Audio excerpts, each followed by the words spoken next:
Hello, my name is Dr. Carrie Burns from the Penn Division of Endocrinology, Diabetes, and Metabolism. I wanted to talk with you today about the effects of lifestyle on bone density.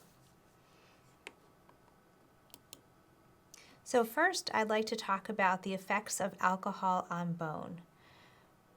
We think that there is a dose-dependent effect of alcohol on bone density. So the more alcohol that you drink, probably the worse effect on bone density.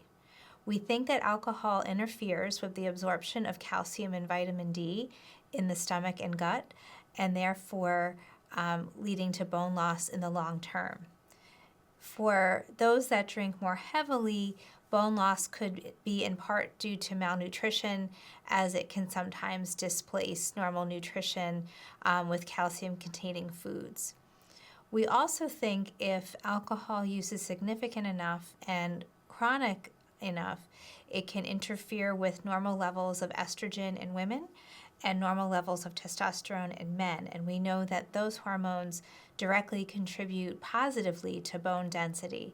So if someone has alcoholism for a long period of time, bone density is decreased typically. We also know that heavy alcohol use does increase the risk of fracture and osteoporosis. We think that heavy alcohol use early on in life has the most evidence of osteoporosis later. And this is somewhat difficult to study, so some of this data is hard to come by. We are not sure how much an effect of moderate drinking will lead to bone loss. Moderate meaning 1 drink per day or less. So we're not sure if that is okay in regards to bone density. We also know that if someone has imbibed alcohol, that fall risk is increased. So I think overall, the best recommendation is to keep alcohol less than 7 servings per week for both women and men, and that is probably good not only for bone density, but also for other health issues such as high blood pressure and breast cancer risk. Let's talk next about the effects of smoking on bone health. We do know that smoking accelerates bone loss.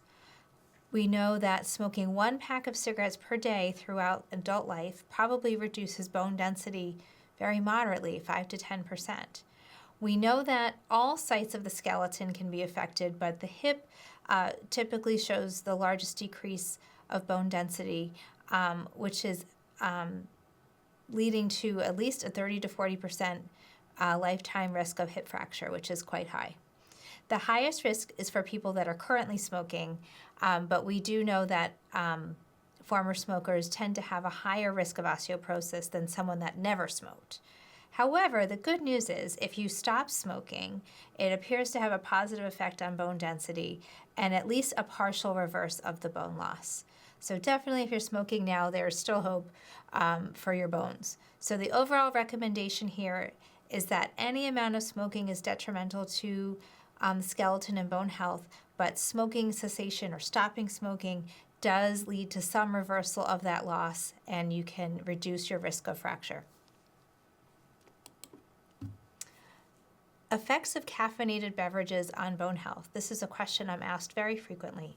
And there is some variable data that is available on caffeine and its effect on bone. One study that looked at patients and followed them forward showed that higher amounts of caffeine had a higher risk of hip fracture. But what is higher amounts of caffeine? It wasn't really well defined.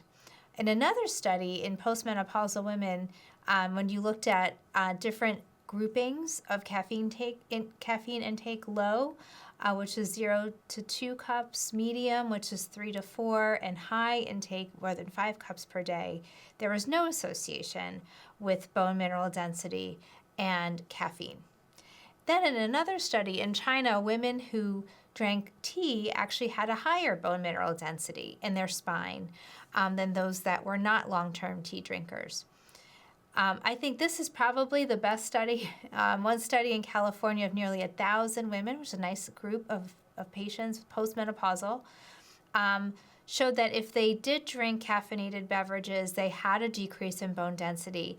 But if they added milk to their diet, that kind of evened it out and offset the risk of a loss of bone density. So the takeaway here is you should probably keep caffeine or tea to less than 3 cups of caffeinated beverages per day. And if you add milk to the beverage, that is probably an added benefit, or at least evens out the risk. Carbonated drinks on bone health. So this is another favorite topic that comes up. And again, there's limited evidence on this, but there might be some effect on bone density with carbonated beverages. There's some studies in very young people and adolescents in other parts of the world, South Korea and Australia, that found a lower bone density in children that consumed carbonated drinks. Again, kind of like the alcohol, this could be that drinking carbonated drinks is kind of getting in the way of more nutritious beverages. So maybe these children would have drank milk instead of soda and they would have had a better bone density. In one study of 1,000 women ages 44 to 95, modest intake of carbonated beverages did not have an effect on bone mineral density. We do worry more about colas, like dark sodas. We think that the inclusion of phosphoric acid in these beverages could have an effect on bone and decrease bone density. In one really good study called the Framingham Osteoporosis Study, men and women were evaluated for colas and bone density. And the women that reported drinking colas, diet or not diet, had a lower bone density at the hip, which is 3 or 5% lower, which is significant, compared to women that did not drink dark colas. It does not appear that non-cola beverages have the same effect.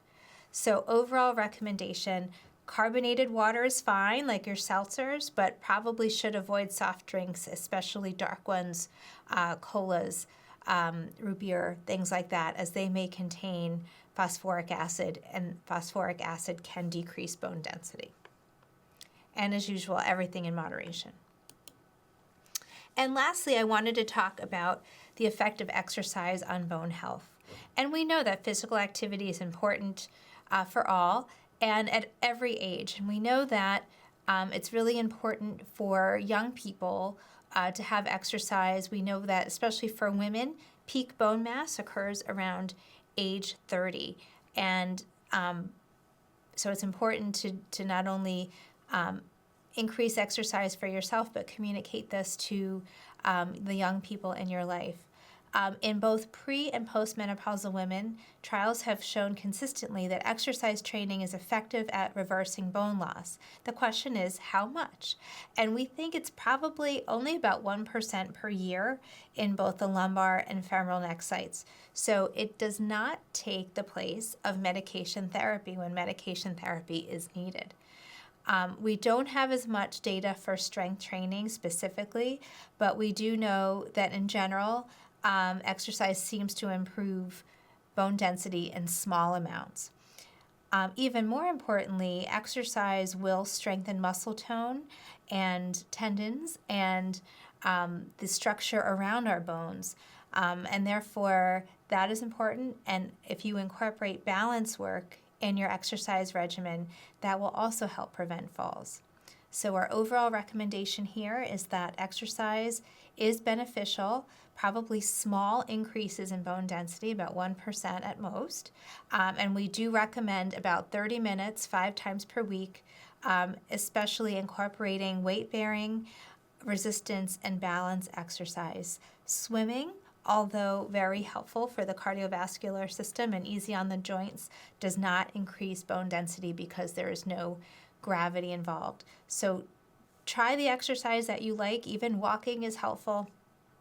But if you can incorporate a couple of different modalities, that's always very helpful for your overall health. That concludes our lifestyle and bone segment.